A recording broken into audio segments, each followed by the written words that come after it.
Stamp collection used to be called as the king of hobbies and hobby of kings. King George V used to be known as one of the most biggest collector of stamps of the world at that point of time. Jawaharlal Nehru was supposed to be a big collector. Lal Bahadur Shastri அந்த டைம்ல.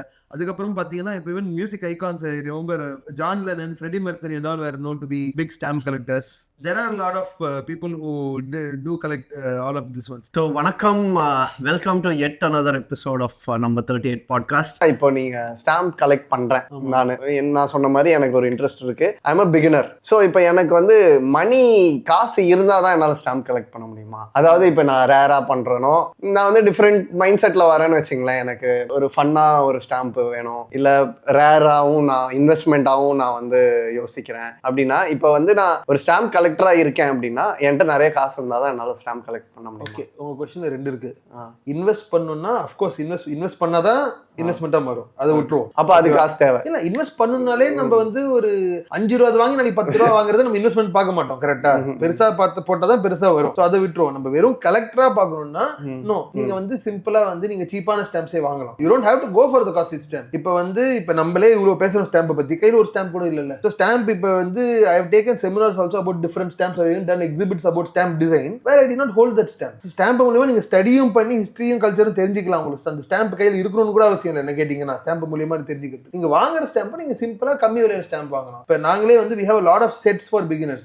50 different stamps, 100 different stamps, 200, 300, 400 ல இருக்கும். Of course there are one stamp thousands ல இருக்குறதும் இருக்கு. But then necessarily do not need to put out a lot of money. And both of us also collect other items. You collect comic books and the action figures. I also collect apart from stamps Batmobiles and stuff. இப்ப நம்மளுக்கு என்ன தெரியும், நம்ம in case fun பண்ணனும்னா அத வந்து கொஞ்சம் நல்ல விலையில வாங்குறப்ப எக்ஸ்ட்ரா ஒரு 2 பீஸ் வாங்கி சேர்த்து வச்சு வித்து நம்ம கலெக்ஷனை ஃபன் பண்றோம்ல, அந்த பழக்கம் இதுலயும் இருக்கு எல்லாருக்கும். I mean you can do that the same here also. If you are wanting to collect the information gather பண்ணிட்டு மெதுவா, you can also buy and then eventually sell and that difference trade பண்ணலாம். But then to do that you will have to understand how it is, because not essentially everything will go. Market up ஆவலாம், down ஆவலாம். So அதுல சேஃபா இருக்கிறது better. But then you don't have to necessarily be very filthy rich or don't have to put a lot of money. You can collect different stamps also for இது. You should not run behind collecting every stamp. I think that is a problem. இப்போ இந்த country stamp இருக்கு, இந்த topic stamp இருக்கு, எனக்கு எல்லாமே வாங்கணும்னு நம்ம ரன் பண்ணணும், அதை அந்த ஒரு லிஸ்ட்டை டிக் ஆஃப் பண்ணணும்னு நினைச்சோம்னா காசு ஆகும் தான். ஏன்னா இது அவங்களுக்கும் தெரியும், விடுறவங்களுக்கும் என்ன பண்ணுவாங்க, காசுலேயே விடுவாங்க. ஸோ எல்லா கலெக்டபிள்ஸ் அவ்வளோதான். ஸோ அது ஒரு வெறி கொண்ட மாதிரி பண்ணோம்னா அப்போ வந்து you might lose money also. So அது நம்ம கேர்ஃபுல்லா வந்து நம்மளுக்கு பிடிச்ச ஸ்டாம்ப் பார்க்குறோம், நம்ம பட்ஜெட் கூட பார்க்குறோம்னா you can do it in very less cost. நீங்க வீட்டுக்கு இப்போ ஸ்டாம்ப்ஸ் யூசேஜ் கொஞ்சம் குறைஞ்சிருக்கு, இல்லைன்னா வீட்டுக்கு ஒரு ஸ்டாம்ப் எத்தனை வச்சே ஸ்டாம்ப் கலெக்ட் பண்ணலாம்னு சொல்லுவாங்க. ஸோ இதுல வந்து எல்லா இண்டஸ்ட்ரியிலுமே, எல்லா கலெக்டபிள் இண்டஸ்ட்ரியிலையும் சரி, எல்லா விஷயத்துலயுமே வாட்ச் கலெக்டர்ஸ், காமிக் கலெக்டர்ஸ், டாய் கலெக்டர்ஸ், ஸ்னீக்கர்ஸ், இதுல எல்லாமே வந்து ஒரு அம்பாசிடர்ஸ் இருப்பாங்க. இப்போ வந்து ஃபார் எக்ஸாம்பிள் ஒருத்தர் ஸ்டீவ் ஏயோக்கின்னு ஒரு ஆர்டிஸ்ட் இருக்காரு. அவரு காமிக்ஸ் கலெக்ட் பண்ணோன்னே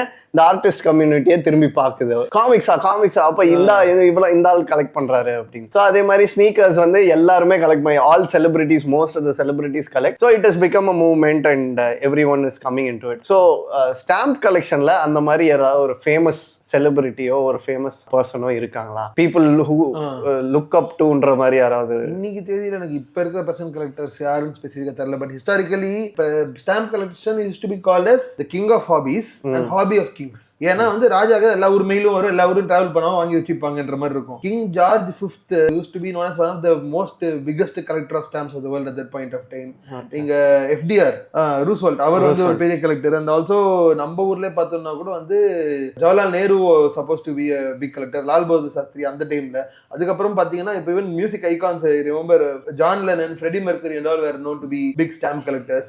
There are a lot of people who do collect all of these ones. நீங்க வந்து இப்போ கூட ஆக்சுவலா sometimes I follow porn stars. PAWN ரொம்ப ஓபனா பேசுறாரு. You see a lot of celebrities come and pledge there and buy their coins. Celebrities also do that. So there are there. And I think a lot of people outspoken இப்ப வந்து எத்தனை பேர் இருக்காங்கன்னு இந்த generation தெரியல. But celebrated collectors இருக்காங்க. வேற யார் என்ன, ஈவன் வேர்ல்ட்லயே வந்து இன்வெஸ்ட்மென்ட்னா இப்படிதான் பண்ணணும்னு சொல்ற தலைவர் வாரன் பஃபெட் தான். அப்படியே அப்புறம் ரீசெண்டா இறந்து போன குவீன் எலிசபெத்தும் ஒரு கலெக்டர் தான். So there are a lot of collectors out there. So அதுதான் மேபி மாடர்ன் ஏஜ்ல யாராவது யங்ஸ்டர் வந்து நான் ஸ்டாம்ப் கலெக்ட் பண்றேன்னு சொன்னா I think it will pick up the same pace that it used to have. ஆமா ஆமா, நான் வந்து நிறைய தேடுவேன் பாப் கல்ச்சர்ல எல்லாம் ஏதாவது இருக்கா அப்படின்னு சொல்லிட்டு நிறைய தேடுவேன். தேடுறப்ப வந்து யங் ஷெல்டன் ஷோல வந்து ஒரு எபிசோட்ல வந்து அவன் சம்மர் கேம்புக்கு போவான். சம்மர் கேம்புக்கு வந்து அவன் ஸ்டாம்ப் கலெக்டர், அவன் வந்து நர்டு இல்ல, ஸ்டாம்ப் கலெக்டிங் கேம்ப் போறான்னு போவான். ஸ்டாம்ப் கலெக்டிங் கேம்பை கேன்சல் பண்றாங்க அது ரீசனுக்காக. எனக்கெல்லாம் பங்கம் போச்சு, பாதி ஸ்டாம்ப் எல்லாம் காமிப்பாங்கன்னு நினைச்சு வந்து. ஆமா, சோ அட்லீஸ்ட் பாப் கல்ச்சர்ல இப்போ வந்து அது மூலமா வந்து வரும்னு பார்த்தா பெருசா வரல. But then one example I tell you, John Oliver வந்து is a famous host of last night Saturday Night Live. He was a politically progressive person who talks about a lot of issues. So last election அப்ப வந்து Trump historically first time in US postage history le for the first time he made US postal department say we cannot deliver post னு சொல்லிட்டு cut off பண்ணாங்க budgets பயங்கரமா. Because they were afraid people who will not vote for them, a lot of them might actually do postal voting. Postal voting நல்லா இருக்கணும்னா வந்து postal department full of funded இருக்கணும். So they changed the PMG. அதுக்கப்புறம் they defunded. World War அப்பெல்லாம் கூட வந்து shut down ஆகாத US operation வந்து அவரால ஷட் டவுன் ஆச்சு. அந்த டைம் வந்து ஜான் ஆலிவர் வந்து என்ன பண்ணாரு, ஒரு மை ஸ்டாம்ப்ஸ்னு ஒரு கான்செப்ட் இருக்கு. ஸோ ஒரு பிரைவேட் கம்பெனி யாராவது ஒருத்தவங்க ஸ்டாம்புக்கு பக்கத்துல டேப்ஸ்னு இருக்கும்.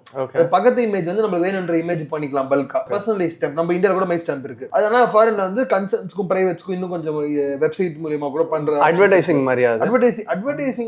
மாதிரி கூட சொல்லிக்கலாம். இங்க இந்தியாவில் கூட நிறைய departments, even my college Christ university கூட அவங்க வந்து மை ஸ்டாம்ப் எல்லாம் பண்ணாங்க. ஏன்னா ஹோல் ஷீட்ஸ் இத்தனை பண்ணணும், கவர்மெண்டோட பேசி இத்தனை ஷீட்ஸ்னு பண்ணி அவங்க ஸ்டாம்ப் இது இருக்கும். அதுக்கு பக்கத்துல வேற ஒரு இமேஜ் இருக்கும்.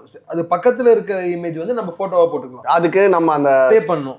ஸ்டாம்ப் ப்ரொடக்ஷன் காஸ்ட் மட்டும் கொடுக்கணுமா இல்ல எக்ஸ்ட்ரா? நம்ம வந்து 300 ரூபாய் 500 ரூபாய் அந்த லெவல் தான் இருக்கும் ஷீட் வரும். அது யார் எந்த டாபிக்ல அவங்க பண்றாங்களோ இன்கேஸ் பிரைவேட்டா பண்ணா அவங்களுக்கு தான் மினிமம் இவ்வளவு நம்பர் பண்ணணும்னு இருக்கும். சோ இது மாதிரி ஜான் ஆலிவர் என்ன பண்ணாப்ல, he did a series of stamps which was very comical, was also satirical, just to fund the post office. Oh nice. I have a copy of this stamp.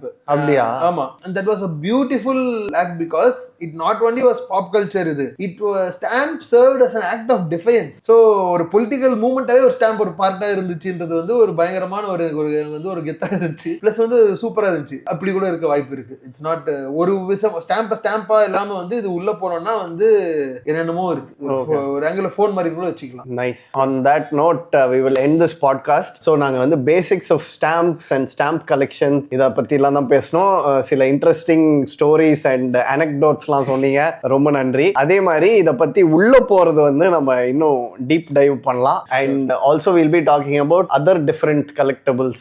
So coins, notes and everything. அதெல்லாம் பத்தியும் பேசலாம். So இவரோட நீங்க உங்களோட dealership shop. Yeah. So we are JC Enterprises is concerned. We have a store in Pondicherry called Collections, and we are also on social media. We are not that active in terms of content, but that is set to change. We'll also put more content about collectibles, and this is kind of a starting point for all of that at JECEHOBBY, JC Hobby and something. We will link it below in the description. Yes, so நீங்க வந்து அவருக்கு you can get in touch with them on the Instagram. Yes, okay. So thank you.